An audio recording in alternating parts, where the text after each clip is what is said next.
नमस्कार, मैं हूं अर्जिता मिश्रा। आप देख रहे हैं सी न्यूज़ भारत। वक्त हो चुका है न्यूज़ बुलेटिन का। जानते हैं फिलहाल की न्यूज़ बुलेटिन पर। जिलाधिकारी शीर्षत कपिल अशोक के निर्देश पर सहायक समाहर्ता ने ढाका स्थित नरगिस बैग लघु उद्योग का निरीक्षण किया। प्रोपराइटर मोहम्मद शब्बीर ने बताया कि जिला प्रवर्तन के क्लस्टर योजना के तहत बैग निर्माण का कार्य शुरू किया गया है। अभी तक उनके द्वारा 700 बैग निर्माण कर बेचा जा चुका है। क्लस्टर योजना से जुड़े कारीगरों को काम के साथ साथ उनको आर्थिक लाभ भी हो रहा है। मोतिहारी से सीनू संवाददाता सतीश मिश्रा की रिपोर्ट। बाराबंकी में दिल दहला देने वाला वीडियो सामने आया है, जहां दबंगों के हौसले 7वें आसमान पर हैं। बीच सड़क पर दबंगों ने आपसी रंजिश में मारपीट की। दबंगों में हकामी ग्राम प्रधान साहिब शरण और उनके पुत्र को मार मार के अधमरा कर दिया।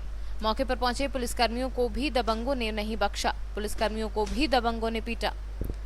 कल शाम को थाना असंदरा के अंतर्गत देवीगंज बाजार में कुछ लोगों ने हकामी गांव के प्रधान और उनके लड़के के साथ गंभीर मारपीट की है, जिसके संबंध में 6 लोगों के विरुद्ध मुकदमा पंजीकृत किया गया है गंभीर धाराओं का। ये जानकारी में आया है कि साहिब शरण जो जिनकी पत्नी वहाँ की स्थानीय प्रधान है, उनके विरुद्ध कोई अनियमितताओं के संबंध में जांच हो रही थी, जिसको लेकर ये विवाद हुआ और सरेआम इनके ऊपर हमला करके काफ़ी मारा पीटा गया है। स्थानीय पुलिस को निर्देश दिए गए हैं कि तत्काल ऐसे लोगों को जो मारपीट में शामिल थे उनकी नामजदगी और जो वीडियो प्राप्त हुआ है उसमें उनको चिन्हित करते हुए उनके विरुद्ध कड़ी कार्रवाई की जाए।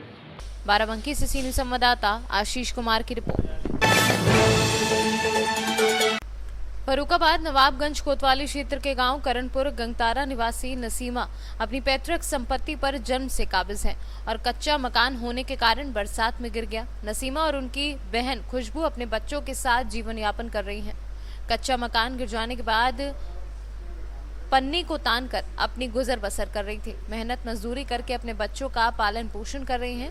वहीं पर दबंग प्रधान पति अनवर अली और उनके पाटीदार रईस मोहम्मद साबुद्दीन मिलकर पुलिस से साठगांठ कर गरीब महिलाओं की जगह पर हल्का इंचार्ज राजेंद्र सिंह अपने अन्य पुलिस बल के साथ मौके पर पहुंचकर गरीब महिलाओं के मकान पर चल रहे निर्माण को रुकवा दिया।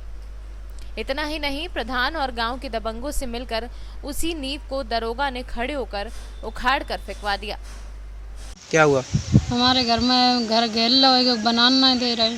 कहा था कि नालिक जाओ रे बावर बनाना है, अपनी जगह बना रहे तो बनाना नहीं देते भी कहा नहीं बनाने। पुलिस वाले आओ तो बेगुमाई ना सुनते, रिपोर्ट लगाने जा सुनते ना उन्हें की सुनता। और जमीन कब से रह रहे हो आप? जमीन हम जब से पैदा हुए यहीं पैदा हुए, उसी में रह रहे हो आप? सही में रह रहे। फिर इन्हें क्या दिक्कत है? अब बे लोग जाकर हमें जहाँ 3 तक गली दो बीचा बीच घर में से मांग रही। कौन है?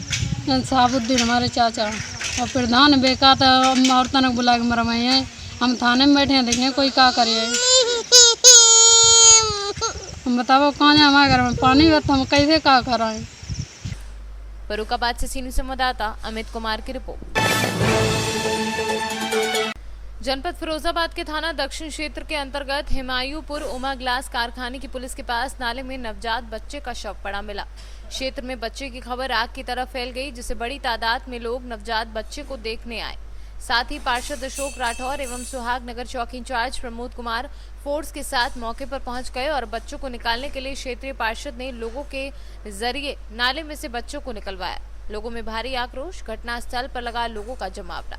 ये मामला है कि जहाँ पर एक बच्चा काफी छोटा बच्चा मासूम है, 6 महीने का या 6 दिन का है, तो उमा गिलास के कारखाने के जस्ट सामने गंदा जो नाला है, जो नालियों में पानी जाता है, उसमें सब उसका पड़ा मिला है। तो अभी मुझे सूचना जैसे ही मिली किसी क्षेत्रीय लोगों ने मुझे दी, तो मैं तुरंत 5 मिनट के अंदर मैंने माननीय चौकी इंचार्ज महोदय जी को अवगत करा दिया है, इंस्पेक्टर साहब को अवगत करा दिया है। पूरी पुलिस विभाग की टीम आई है। अब देखो क्या इस मामले में बच्चा कैसे क्या निकलता है, जिसकी पुलिस विभाग पूरी जाँच करेगी और जो कुछ हम लोगों को सहयोग करने का वो हम लोग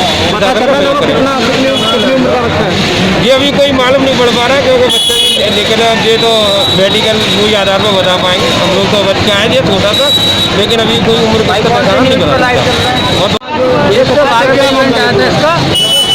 किसी बच्चे का गैस सब उसमें नाले में पड़ा हुआ है, मायपुर नाले में, तो थाना दक्षिण में लगता है। तो ये सूचना सचिन सनोप राजीव दीक्षित निवासी हुमायूंपुर नदी है। यहाँ पर आके देखा तो क्या मिला आपको? सब पड़ा हुआ बच्चे नाले में। किस प्रकार से सब है और लगभग कितना बड़ा है? जैसे बड़ा है भाई, 2 फीट के छोटे बच्चे ही है। न तो मत पूरा नहीं गिरा सकती, बना देके लिपटा हुआ है कपड़े में। अभी देख रहे हैं दरवाजे भी आ गए। फिरोजाबाद से सीनियर संवाददाता इरफान अब्बासी की रिपोर्ट। श्योपुर के किसानों के लिए मध्य प्रदेश सरकार ने एक बड़ी परियोजना मुजरी डैम की घोषणा की थी, जिसके लिए 400 करोड़ से ऊपर का बजट रखा गया है। इसकी मंजूरी 2018 में मिल चुकी थी, लेकिन 2 साल बीत जाने पर अभी तक डैम का कार्य प्रारंभ नहीं हुआ है, जिसको लेकर श्योपुर जिले के किसान सत्याग्रह पर उतारू हो गए हैं और प्रशासन को चेतावनी दी है कि अगर यही हाल रहा तो हमारी बातें नहीं सुनी गई तो हमें मजबूरन बस आंदोलन की ओर अग्रसर होना पड़ेगा, जिसकी समूची जिम्मेदारी प्रशासन की होगी। वहीं दूसरी ओर श्योपुर भाजपा के पूर्व विधायक दुर्गालाल विजय ने मीडिया से बात करते हुए बताया कि कांग्रेस सरकार बातें ही बड़ी बड़ी करती है। मुजरी डैम के पूरे प्रोजेक्ट को भाजपा की सरकार ने अमली जामा पहनाने का काम किया है और जल्द ही इसका कार्य प्रारंभ करवाया जाएगा। मुजरी बांध का काम बहुत सिस्टमेटिक तरीके से भारतीय जनता पार्टी के समय में हुआ है। मुख्यमंत्री माननीय शिवराज सिंह जी चौहान ने, भारतीय जनता पार्टी की सरकार ने इस काम को अंजाम देने की दृष्टि से कैबिनेट में बांध बनाने की मंजूरी दी। मंजूरी देने के बाद बजट में उसका प्रावधान किया।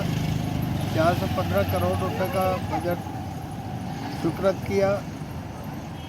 53 साल से अधिक साल से कांग्रेस की सरकार है, लेकिन 53 वर्षों में मुजरी बांध को लेकर के सरकार कुछ कर नहीं पाई।